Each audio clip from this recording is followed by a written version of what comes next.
ಇತ್ತೀಚೆಗಷ್ಟೇ ಸೋಷಿಯಲ್ ಮೀಡಿಯಾದಲ್ಲಿ ಸಾಕಷ್ಟು ಟ್ರೆಂಡ್ ಆದಂಥ ಸಾಂಗ್ ಅದು ಮೈಸೂರಿನ ಕಾಲೇಜು ವಿದ್ಯಾರ್ಥಿನಿ ಹಾಡಿದಂಥ ಯಾರಿಗೂ ಕಾಣದಂತೆ ಅನ್ನುವಂಥ ಸಾಂಗ್ ಇದೀಗ ಸಾಕಷ್ಟು ಟ್ರೆಂಡ್ ಆಗಿದೆ. ಜೊತೆಗೆ ಅರ್ಜುನ್ ಜನ್ಯ ಕೂಡ ಒಂದು ಸಾಂಗನ್ನು ಗುನುಗಿದ್ದಾರೆ. ನನ್ನೊಟ್ಟಿಗೆ ಮಾತನಾಡೋದಕ್ಕೆ ಸಾಂಗನ್ನು ವಿಭಿನ್ನವಾಗಿ ಆಡಿದಂತಹ ಮೈಸೂರಿನ ವಿದ್ಯಾರ್ಥಿನಿ ಮಂಡ್ಯದ ನಿವಾಸಿ ನಿತ್ಯಶ್ರೀ ನನ್ನೊಟ್ಟಿಗಿದ್ದಾಳೆ. ಅವಳನ್ನು ಮಾತಾಡಿಸ್ತೀನಿ. ನಿತ್ಯಶ್ರೀ, ಏನು ಅನಿಸುತ್ತೆ? ಫುಲ್ ಟ್ರೆಂಡಲ್ಲಿ ನಿಂದೇ ವಾಯ್ಸ್ ಬರ್ತಾ ಇದೆ, ಏನು ಅನಿಸುತ್ತೆ ನಿಮಗೆ? ತುಂಬ ಖುಷಿ ಆಗ್ತಿದೆ ಸರ್. ಅದು ಎಲ್ಲದಕ್ಕಿಂತ ಹೆಚ್ಚಾಗಿ ಹೇಳ್ಕೊಬೇಕಂದ್ರೆ ಅರ್ಜುನ್ ಜನ್ಯ ಸರ್ ಆಡಿರೋ ತುಂಬ ಖುಷಿ ಆಗ್ತಿದೆ. ಯಾವ ಟೈಮಲ್ಲಿ ಆಡಿದ್ದು ಈ ಸಾಂಗ್ನ ನೀನು? ಯಾಕೆ ಇದೇ ಸಾಂಗ್ ಆಡಬೇಕು ಅಂತ ಅನ್ನಿಸ್ತು? ಯಾವಾಗ ಆಡಿದ್ದು ಇದನ್ನ ಅಂತ? ಅದು ನಾನು ಗೌತಮ ಟ್ರಸ್ಟಲ್ಲಿ ಕಂಸಾಳೆ ಕಲಿಯಕ್ಕೆ ಅಂತ ಬರ್ತಿದ್ದೆ ಒಂದು ತಿಂಗಳ ಶಿಬಿರದಲ್ಲಿ. ದೆನ್ ಅಲ್ಲಿ ಫನ್ಗೋಸ್ಕರ ಆಡ್ತಾ ಇದ್ದೆ. ಅದು ವೈರಲ್ ಆಗಿದೆ. Negative or positive? ಒಂದಷ್ಟು ಜನ ನೆಗೆಟಿವ್ ಆಗಿ ಅದನ್ನು ಥಿಂಕ್ ಮಾಡ್ತಾರೆ, ಇನ್ನೊಂದಷ್ಟು ಜನ ಪಾಸಿಟಿವ್ ಆಗಿ ತೊಗೊಳ್ತಾರೆ. ನೀನು ಆಡಿದ ಹಾಡನ್ನು ಒಂದಷ್ಟು ಜನ ನೆಗೆಟಿವ್ ಆಗಿ ಮಾತಾಡಿದ್ದಾರೆ, ಪಾಸಿಟಿವ್ ಆಗಿ ಮಾತಾಡಿದ್ದಾರೆ. ನೀನು ಯಾವುದನ್ನು ಸೆಲೆಕ್ಟ್ ಮಾಡ್ಕೋತೀಯ? ನಾನು ಪಾಸಿಟಿವ್ನ ಸೆಲೆಕ್ಟ್ ಮಾಡ್ಕೋತೀನಿ. ಯಾಕಂದರೆ 80% ಪಾಸಿಟಿವ್ ಇದ್ದರೆ 20% ನೆಗೆಟಿವ್ ಇದ್ದೇ ಇರುತ್ತೆ, ಎಲ್ಲ ಕಡೆನೂ ಇದ್ದೇ ಇರುತ್ತೆ. I select positive. ಏನನ್ಸುತ್ತೆ ಈಗ ಸಾಂಗ್ ಆಡಿದೆ, ಅದಾದ ನಂತರ ನಿನ್ನ ಒಂದು ಟ್ರೆಂಡು ಮತ್ತು ನಿನ್ನನ್ನು ಕೂಡ ಟ್ರೋಲ್ ಮಾಡೋದಕ್ಕೆ ಸಾಕಷ್ಟು ಜನ ಪ್ರಯತ್ನ ಪಟ್ಟಿದ್ದಾರೆ. ಟ್ರೋಲ್ ಪೇಜ್ಗಳಲ್ಲೂ ಕೂಡ ನಿತ್ಯಶ್ರೀ ಆಡಿದ ಹಾಡು ಟ್ರೋಲ್ ಆಗ್ತಾಯಿದೆ, ಜೊತೆಗೆ ನೀನು ಬೇರೆ ಬೇರೆ ಫೋಟೋಸು ಬೇರೆ ಬೇರೆ ಹಾಡಾಡಿದ್ದು ಕೂಡ ಟ್ರೋಲ್ ಆಗ್ತಾಯಿದೆ. ಏನನ್ಸುತ್ತೆ? ಫಸ್ಟ್ಲಿ ಥ್ಯಾಂಕ್ಸ್ ಟ್ರೋಲರ್ಸ್ಗೆಲ್ಲ. ದೆನ್ ನಾನು ಇಷ್ಟೆಲ್ಲ ಸಾಂಗ್ ಆಡಿ ಅಂದರೆ ವೈರಲ್ ಆಗಬೇಕು ಅಂದರೆ ನಮ್ಮ ಕೃಷ್ಣಮೂರ್ತಿ ಸರ್ ಅಂದರೆ ಆ್ಯಂಡ್ ವಿಶ್ವ ಸರ್ ಕಾರಣ. ಹಾಂ, ಇವರಿಬ್ಬರಿಗೆ ಮತ್ತು ಟ್ರೋಲರ್ಸ್ಗೆ ತುಂಬ ಥ್ಯಾಂಕ್ಸ್ ಹೇಳ್ತೀನಿ ನಾನು. ಯಾವರು ನಿತ್ಯಶ್ರೀ? ಯಾವರು? ಈಗ ಮೈಸೂರಲ್ಲಿ ಮಾರಾಣಿ ಕಾಲೇಜಲ್ಲಿ ಓದ್ತಾ ಇದೆ. ನಿಮ್ಮದು ಮೂಲತಃ ಯಾವ ಊರು? ನಿಮ್ಮ ತಂದೆ ಏನು ಕೆಲಸ ಮಾಡ್ತಾರೆ? ನಿನಗೆ ಏನಾಗಬೇಕು ಅಂತ ಆಸೆ ಇದೆ? ನಾನು ಮಂಡ್ಯ ಡಿಸ್ಟಿಕ್ KR ಪೇಟೆ ತಾಲೂಕಿನ ಮೊಸಳೆಕೊಪ್ಪಲು ಗ್ರಾಮದವಳು. ದೆನ್ ಅಪ್ಪ farmer with driver, auto driver. ಅಮ್ಮ ಟೈಲರಿಂಗ್ ಮಾಡ್ತಾರೆ. ಇಲ್ಲಿ ಏನು ಮಾಡ್ತಿದ್ದೆ ಮೈಸೂರಲ್ಲಿ? ನಾನು ಇಲ್ಲಿ ಡಿಗ್ರಿ ಓದಕ್ಕಂತ ಬಂದಿದ್ದೀನಿ. ಡಿಗ್ರಿ ಓದಕ್ಕಂತ ಬಂದು ಇಲ್ಲಿ ಶಿಬಿರಕ್ಕೆ ಸೇರಿಕೊಂಡು ಇಲ್ಲಿ ತನಕ ಬಂದು ನಿಂತಿದ್ದೀನಿ. ಗೌತಮ ಟ್ರಸ್ಟಲ್ಲಿ ಎಷ್ಟು ವರ್ಷದಿಂದ ಇಲ್ಲಿ ಶಿಬಿರಕ್ಕೆ ಬರ್ತಾ ಇದೆಯಾ? ಏನು ಅನಿಸುತ್ತೆ ಗೌತಮ ಟ್ರಸ್ಟ್ ಬಗ್ಗೆ? ನಿಮ್ಮ ಸರ್ ಕೃಷ್ಣಮೂರ್ತಿ ಸರ್ರೇ ಈ ಒಂದು ಹಾಡನ್ನು ವೈರಲ್ ಮಾಡಿದ್ದಾರೆ ಅಂತೇಳಿ ಕೇಳ್ಪಟ್ವಿ, ನಿಜನಾ? ಈಗ ಅವರು ಬೇಕು ಅಂತ ರೆಕಾರ್ಡ್ ಮಾಡಿದ್ರಾ, ಇಲ್ಲ ಕೆಲವರು ಕೂಡ ಯಾರು ರೆಕಾರ್ಡ್ ಮಾಡಿದ್ದು ಅನ್ನೋದು ಕೂಡ ಅವ್ರ ಮೇಲೂ ಕೂಡ ಒಂದಷ್ಟು ನೆಗೆಟಿವ್ ಕಾಮೆಂಟ್ಸ್ಗಳು ಕೂಡ ಬರ್ತಿರ್ತವೆ. ಫಸ್ಟ್ಲಿ ನನಗಿದೆ ಫಸ್ಟ್ ಕ್ಯಾಂಪು ಇದರಲ್ಲಿ. ಈ ಕ್ಯಾಂಪಲ್ಲಿ ಗುಡ್ ಲಕ್ ಅಂದರೆ ಸರ್ ಸಿಕ್ಕಿರೋದು. ಸರ್ರಿಂದ ನಾನು ಆ ಸಾಂಗ್ ಜಸ್ಟ್ ಫಾರ್ ಫನ್ಗೋಸ್ಕರ ಆಡಿದೆ. ಫನ್ಗೋಸ್ಕರ ಆಡಿದ್ರಿ. ಈಗ ನಮಗೂ ಕೂಡ ಕೇಳಬೇಕು ಅನ್ನಿಸ್ತಾ ಇದೆ ನೀವು ಆಡಿದ್ದ ಹಾಡನ್ನು. ಈಗ ಮತ್ತೊಂದು ಸಲ ಆಡ್ಬೋದಾ? ಸರ್ ಆಗಲ್ಲ ಸರ್, ನನಗೆ ಹುಷಾರಿಲ್ಲ. ಹೂವಿನ ಬಾಣದಂತೆ ಯಾರಿಗೂ ಕಾಣದಂತೆ, ಹಾಡಿನ ಸಾಲಿನಲ್ಲಿ ಮೂಡಿದ ಪ್ರಾಣದಂತೆ, ಚೇತನವಾದಂತೆ ಬಂದೆ ನೀನು, ನೀ ಬಂದ ಮೇಲೆ ಬಾಕಿ ಮಾತೇನು.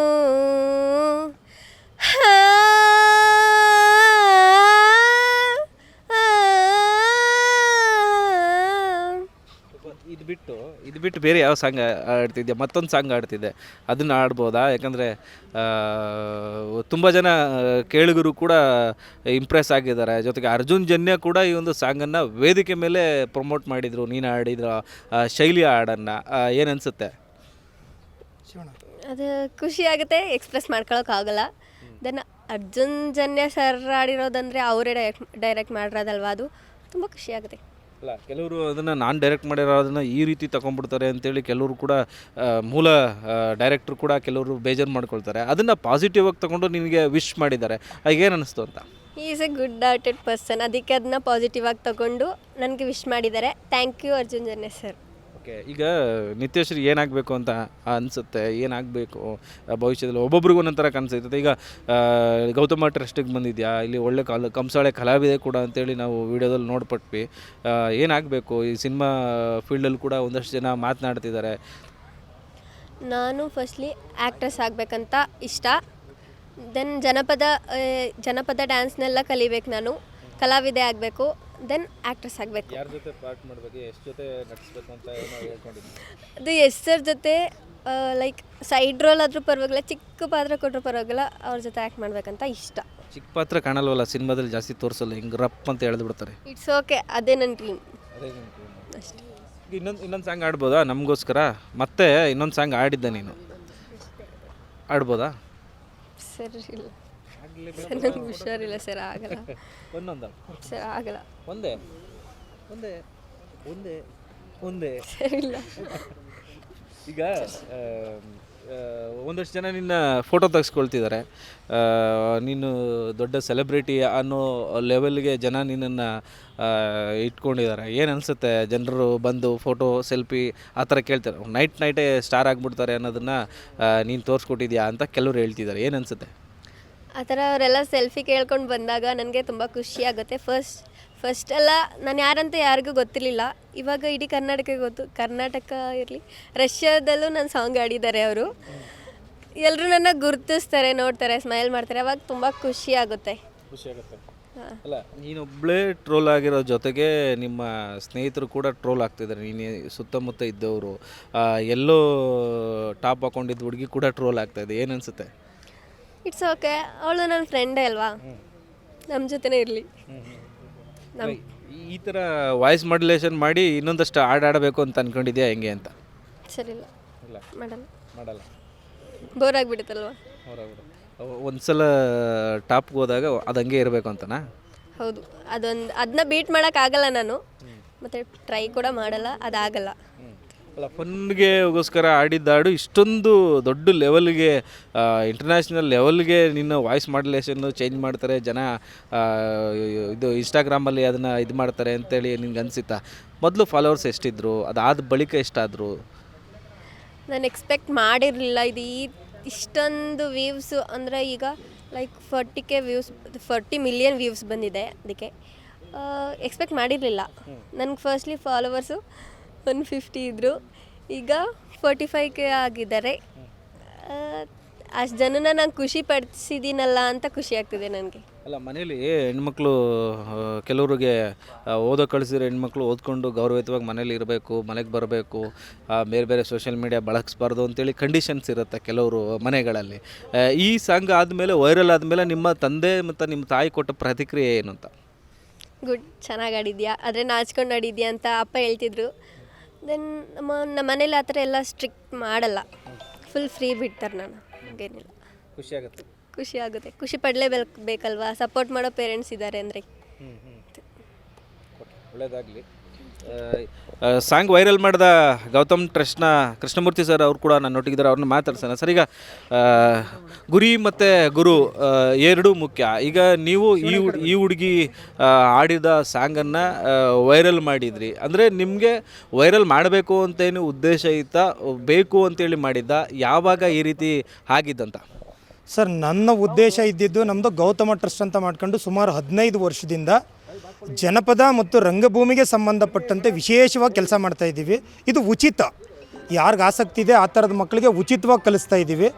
ಸೊ ನಮ್ಮದು ಲಾಸ್ಟ್ ಆಗಸ್ಟ್ 7ನೇ ತಾರೀಕು ನಾವು ಈ ಒಂದು ಕಾರ್ಯಕ್ರಮನ ಉದ್ಘಾಟನೆ ಮಾಡಿದ್ದೆ. ಸೆಪ್ಟೆಂಬರ್ 6, 7 ಮತ್ತು 10ನೇ ತಾರೀಕು ನಮ್ಮದು ಕಾರ್ಯಕ್ರಮದ ಸಮಾರೋಪ ಇತ್ತು.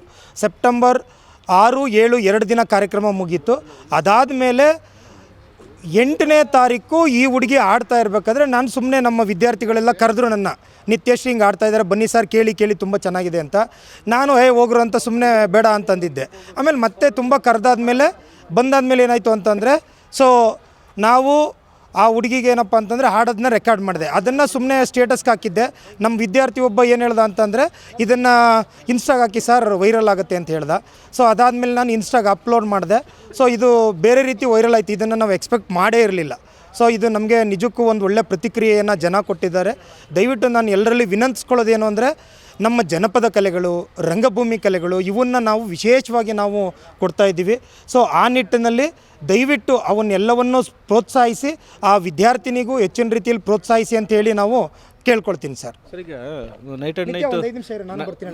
ನೈಟ್ ಆ್ಯಂಡ್ ನೈಟೇ ಸ್ಟಾರ್ ಆಗೋವಂಥದ್ದು ಮತ್ತು ಮಕ್ಕಳಿಗೆ ಕಡಿಮೆ ಅವಧಿಲಿ ಬೆಳೆಯುವಂಥದ್ದು, ಒಂದೇ ರಾತ್ರಿಲಿ ದೊಡ್ಡ ಲೆವೆಲ್ಗೆ ಹೋಗ್ಬಿಡೋವಂಥದ್ದು, ಆ ಥರದ್ದೆಲ್ಲ ಇರುತ್ತೆ. ಅದನ್ನು ಈಕ್ವಲ್ ಆಗಿ ಅದನ್ನು ತಗೊಂಡು ಹೋಗ್ಬೇಕು, ಅದನ್ನು ಫ್ಯೂಚರ್ಗೆ ಕ್ಯಾರಿ ಮಾಡಬೇಕು ಅನ್ನೋದು ಕೂಡ ಕೆಲವರ ವಾದ ಇರುತ್ತೆ. ಈಗ ಸ್ಟಾರ್ ಆಗಿಬಿಟ್ರೆ ತಲೆಗೆ ನತ್ತಿಗೇರ್ಬಿಡುತ್ತೆ, ಅದನ್ನು ಉಳಿಸ್ಕೋಬೇಕು, ಅದನ್ನು ಒಳ್ಳೆ ರೀತಿಲಿ ಕ್ಯಾರಿ ಮಾಡಬೇಕು ಅನ್ನೋದು ಕೂಡ ಕೆಲವ್ರ ಜನರ ಹೇಳಿಕೆ. ನೀವೇನು ಹೇಳ್ತೀರಾ ಸರ್? ಸರ್, ಖಂಡಿತವಾಗೂ ಏನಾದರೂ ಒಂದು ಅಚೀವ್ಮೆಂಟ್ ಆಗಬೇಕು ಅಂತ ಹೇಳಿದ್ರು ಒಂದು 106 ದಿನಗಳ ಅಥವಾ 16 ವರ್ಷಗಳ ಶ್ರಮ ಇರುತ್ತೆ ಸರ್. ಇಲ್ಲಿ ಆ ಶಿಬಿರಾರ್ಥಿ ಪ್ರಥಮ ಬಾರಿಗೆ ಹಾಡಿ ಈ ರೀತಿ ವೈರಲ್ ಆಗಿರೋದು ನಿಜಕ್ಕೂ ಒಂದು ಒಳ್ಳೆಯದು. ಬಟ್ ಆದರೆ ಅವಳು ಇನ್ನೂ ಸಹ ಎಲ್ಲ ವಿಚಾರಗಳನ್ನು ಸಂಪೂರ್ಣವಾಗಿ ತಿಳ್ಕೋಬೇಕು. ರಂಗಭೂಮಿ ಅಂದ್ರೇನು, ಜನಪದ ಅಂದ್ರೇನು, ಸಿನಿಮಾ ಅಂದ್ರೇನು, ಹಾಡು ಅಂದ್ರೇನು, ನೃತ್ಯ ಅಂದ್ರೇನು, ಕಾಸ್ಟ್ಯೂಮ್ ಅಂದ್ರೇನು, ಮೇಕಪ್ ಅಂದ್ರೇನು, ಕ್ಯಾಮ್ರಾಮನ್ಗಳಂದ್ರೇನು, ನ್ಯೂಸ್ ಅಂದರೆ ಏನು, ಇವೆಲ್ಲವನ್ನು ಅವಳು ಮನದಟ್ಟು ಮಾಡ್ಕೊಂಡು ಒಂದು 5-6 ವರ್ಷಗಳು ಅದಕ್ಕೆ ಅವಳು ಶ್ರಮಿಸಿ ಆ ನಂತರ ಅವಳೇನಾದರೂ ಸಿನಿಮಾಗಾದರೂ ಹೋಗಲಿ, ಹಾಡು ಹೇಳೋಕ್ಕಾದರೂ ಹೋಗಲಿ, ನೃತ್ಯಕ್ಕಾದರೂ ಹೋಗಲಿ, ಆವಾಗ ಖಂಡಿತವಾಗೂ ಅವಳಿಗೆ ವಿಶೇಷವಾದ ಒಂದು ಭವಿಷ್ಯ ಸಿಗುತ್ತೆ ಅಂತ ನಾನು ಹಾರೈಸ್ತೀನಿ ಸರ್. ಸೊ ಹಾಗಾಗಿ ಶ್ರಮ ಸರ್. ಇವತ್ತು ಪ್ರತಿಯೊಬ್ಬ ಕಲಾವಿದರು ಸಹ ರಂಗಭೂಮಿಯಿಂದ ಬಂದಿರೋರು ಇದ್ದಾರೆ. ವಿಶೇಷವಾಗಿ ನಮ್ಮ ಡಾಕ್ಟರ್ ರಾಜ್ಕುಮಾರ್ ಅವ್ರನ್ನ ಹೇಳಬೇಕು ಅಂದರೆ ರಂಗಭೂಮಿ ಕಲಾವಿದರು ಅವರು. ಹಾಗಾಗಿ ಇವತ್ತು ಅವರು ಮೇರು ನಟರಾಗಿ ಬೆಳೆದಿದ್ದಾರೆ. ಇಡೀ ರಾಜ್ಯ ಅಲ್ಲ, ಇಡೀ ದೇಶ ಅಲ್ಲ, ಇಡೀ ಪ್ರಪಂಚನೇ ಡಾಕ್ಟರ್ ರಾಜ್ಕುಮಾರ್ ಅವರನ್ನು ಗುರುತಿಸುತ್ತೆ. ಅವ್ರಿಗೆ ಗುರುತಿಸೋ ರೀತಿ ಕೊಟ್ಟದ್ದೇನು ರಂಗಭೂಮಿ. ಸೊ ನಾವು ಮಾಡ್ತಾ ಇರೋದು ರಂಗಭೂಮಿ ಮತ್ತು ಜನಪದದ ಕ್ರಿಯೆಯನ್ನು. ಸೊ ಹಾಗಾಗಿ ಆ ನಿಟ್ಟಿನಲ್ಲಿ ಅವಳು ವಿಶೇಷವಾಗಿ ಅವಳು ತೊಡಗಿಸ್ಕೊಂಡು ಹೆಚ್ಚಿನ ಶ್ರಮವನ್ನು ಹಾಕಿದ್ರೆ ಖಂಡಿತ ಆ ಹುಡುಗಿ ಒಬ್ಬ ದೊಡ್ಡ ನಟಿ ಆಗೋದ್ರಲ್ಲಿ 2 ಮಾತಿಲ್ಲ. ಸೊ ಅವಳ ಶ್ರಮ ಖಂಡಿತವಾಗಿ ಅವಳನ್ನು ಎತ್ತರಕ್ಕೆ ಕರ್ಕೊಂಡು ಹೋಗುತ್ತೆ ಅಂತ ನಾನು ಹೇಳ್ತೀನಿ ಸರ್.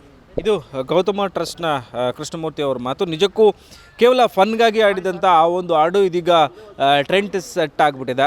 ಆ ಮೂಲಕ ಆ ಹುಡುಗಿ ನಿತ್ಯಶ್ರೀ ಕೂಡ ಎಲ್ಲೆಡೆ ವೈರಲ್ ಆಗ್ತಿದ್ದಾಳೆ ಆ ವಿಭಿನ್ನ ಹಾಡುಗಾರಿಕೆಯ ಮೂಲಕ. ಕ್ಯಾಮ್ರಾಮ್ಯಾನ್ ಧನು ಜೊತೆ Suresh B, guarantee news, Mysuru. Guarantee news, ಸುದ್ದಿ ಖಚಿತ, ನ್ಯಾಯ ನಿಶ್ಚಿತ.